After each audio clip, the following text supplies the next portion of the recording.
जो लोग डेटिंग के ग्रेट वाइड वर्ल्ड में एंट्री करने की कोशिश कर चुके हैं, वो जानते हैं कि फ्लर्टिंग के मामले में चीज़ी पिकअप लाइंस काम नहीं आती हैं। किसी को अट्रैक्ट करना मुश्किल हो सकता है और कई गलतियां भी हो सकती हैं, लेकिन जब बात फ्लर्टिंग की आती है तो ये बस एक नेचुरल तरीका है अपने क्रश को अट्रैक्ट करने का। इस बात को ध्यान में रखते हुए ये 10 साइकोलॉजिकली प्रूवन फ्लर्टिंग स्ट्रैटेजीज हैं जो सच में काम करती हैं। Number 10, eye contact. Eye contact बहुत जरूरी है जब आपको अपनी अट्रैक्शन दिखानी होती है। जब हम अपने पार्टनर से आई कांटेक्ट करते हैं, हम एक्चुअली उनकी अट्रैक्शन को देख रहे होते हैं प्यूपिल डायलेशन के थ्रू। यही वजह है कि जब हम एक दूसरे की आंखों में देखते हैं तो वो मोमेंट इंटीमेट लगता है। इसीलिए किसी को ये बताने का बेस्ट तरीका है कि आप उनमें इंटरेस्टेड हैं, उनकी आंखों में आंखें डाल के बातें करना। नंबर 9, रेड कलर का आउटफिट पहनो, स्पेशली फॉर वुमेन। रेड एक ऐसा रंग है जो किसी भी स्किन टोन पर अच्छा लगता है और ये लस्ट और सेंशुअसनेस को सिंबलाइज भी करता है। स्टडीज दिखाती हैं कि जब मेन ब्लैक और वुमेन रेड आउटफिट कैरी करते हैं, वो ऑपोजिट सेक्स को ज्यादा अट्रैक्टिव लगते हैं। ये सोशल एक्सपेक्टेशंस की वजह से भी हो सकता है, लेकिन साइकोलॉजिस्ट एडम पास्ता का कहना है कि रेड शेड को लेकर हमारी अट्रैक्शन एवोल्यूशनरी पास्ट से आती है। जैसे female baboons bright red skin patches दिखाती हैं जब वो मीटिंग के लिए रेडी होती हैं। नंबर 8, फनी बनो। ह्यूमर एक बड़ा फैक्टर है पोटेंशियल मेट को ढूंढने में।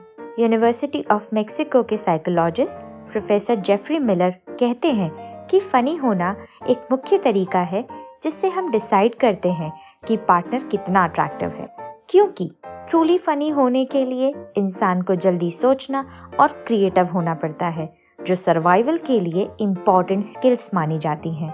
फनी होने का मतलब स्मार्ट होना। तो एक जोक सुना के आप अपनी डिजायर्ड डेट पे जा सकते हैं। नंबर 7, हार्ड टू गेट बनो। स्टडीज कहती हैं कि जब हमें ये नहीं पता होता कि कोई हमें कितना पसंद करता है, तो हम उन्हें और ज्यादा पसंद करने लगते हैं। ये इसीलिए हो सकता है कि हार्ड टू गेट होने से कोई ज्यादा डिजायरेबल लगता है और कभी कभी आउट ऑफ आवर लीग भी। जब कोई बहुत नीडी लगता है तो हम सोचने लगते हैं कि हम उससे बेटर डिजर्व करते हैं, इसीलिए बेटर है थोड़ा अलूफ एक्ट करना।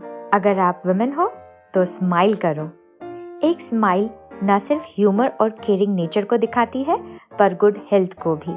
यूनिवर्सिटी ऑफ ब्रिटिश कोलंबिया की रिसर्च कहती है कि मेन स्माइलिंग वुमेन को ज्यादा अट्रैक्टिव पाते हैं एज कंपेयर टू ब्राइटफुल वंस। शायद इसीलिए क्योंकि ये सबमिशन और मैटरनल अर्जेस से जुड़ी होती हैं। नंबर 5, अगर आप मेन हो तो थोड़ा ब्रूडी एक्ट करो। स्टीरियोटाइप सच है। यूनिवर्सिटी ऑफ ब्रिटिश कोलंबिया की स्टडी में रिसर्चर्स ने पाया कि वुमेन स्माइलिंग मेन को लीस्ट अट्रैक्टिव रेट करती हैं compare to prideful and shameless ones. इसीलिए बैड बॉय एक्ट करना आपको अट्रैक्टिव बना सकता है, चाहे आप वैसे ना भी हो, which she will eventually find out. But for the starters, अगर बैड बॉय बनना आपको एक डेट दिला सकता है, then why not? Number 4, body language mirror करो। 55% अट्रैक्शन कम्युनिकेशन और बॉडी लैंग्वेज से होती है, और ये एक सटल पर इफेक्टिव मेथड ऑफ फ्लर्टिंग है, किसी के एक्शंस को मिरर करना, क्योंकि हम अनकॉन्शियस लेवल पर उन्हें कॉपी करते हैं जो हमें अट्रैक्ट करते हैं।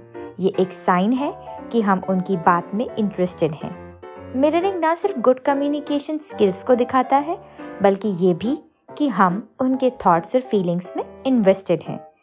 ये जानने का भी तरीका है कि कोई आप में इंटरेस्टेड है। अगर वो आपको मिरर करने लगे तो शायद वो भी आपकी फीलिंग्स को रेसिप्रोकेट करते हैं। Quite interesting. Number 3, smooth talker बनो। पिच और टोन काफी कुछ करता है फ्लर्टिंग में। मित्सु की रिसर्च कहती है कि मेन उन वुमेन को ज्यादा अट्रैक्टिव पाते हैं जो अपनी टोन वैरी करती हैं। वुमेन जिनकी वॉइसेस फ्लक्चुएट करती हैं, उन्हें मेन से ज्यादा रोमांटिक इंटरेस्ट मिलता है compare to flat tone ones. उसी स्टडी ने यह भी पाया कि औरतें उन मर्दों को ज़्यादा अट्रैक्टिव पाती हैं जो बात करते वक्त फ्रेजेस जैसे आई सी, ओके, यप यूज करते हैं। ये सजेस्ट करता है डोमिनेंस और अंडरस्टैंडिंग को। नंबर 2, कॉन्फिडेंस जरूरी है। वेबस्टर यूनिवर्सिटी की डॉक्टर मोनिका मूर की स्टडी कहती है कि जब रियल लाइफ इंटरैक्शंस ऑब्जर्व की गई बार्स और शॉपिंग मॉल्स में, तो फिजिकली अपीलिंग लोग नहीं बल्कि वो लोग जो अपने कॉन्फिडेंस को सिग्नल करते थे थ्रू बेसिक फ्लर्टिंग टेक्निक्स जैसे स्माइलिंग, ज्यादा अट्रैक्ट करते थे दूसरों को। And number 1, subtle physical touch. Research दिखाती है कि किसी इंसान को टच करने से उनका कंप्लायंस बढ़ता है टू कंप्लीट वेरियस रिक्वेस्ट, और ये फ्लर्टेशन वर्ल्ड में भी अप्लाई होता है। डॉक्टर मूर ने पाया कि जब एक young mail confidently night club में एक यंग फीमेल से डांस के लिए पूछता है तो उसकी रिक्वेस्ट जल्दी एक्सेप्ट होती है जब वो उनके फोर आर्म पर 1 से 2 सेकंड के लिए टच करता था। ये इसीलिए हो सकता है क्योंकि टैक्टाइल कांटेक्ट डोमिनेंस से जुड़ा होता है। बाद में जब वुमेन से उनके एक्सपीरियंस पर सर्वे किया गया तो high score of dominance tactile contact से एसोसिएट किया गया। हालांकि I would always suggest read the room before you make the move। और ये थे हमारी लिस्ट। उम्मीद है ये आपको डेटिंग वर्ल्ड में मदद करेगी। अगर आपके पास अपने टिप्स हैं फ्लर्टिंग के लिए, हमें कमेंट्स में ज़रूर बताइए। हमारी वीडियो देखने के लिए आपका बहुत बहुत धन्यवाद। See you soon at Psychonama।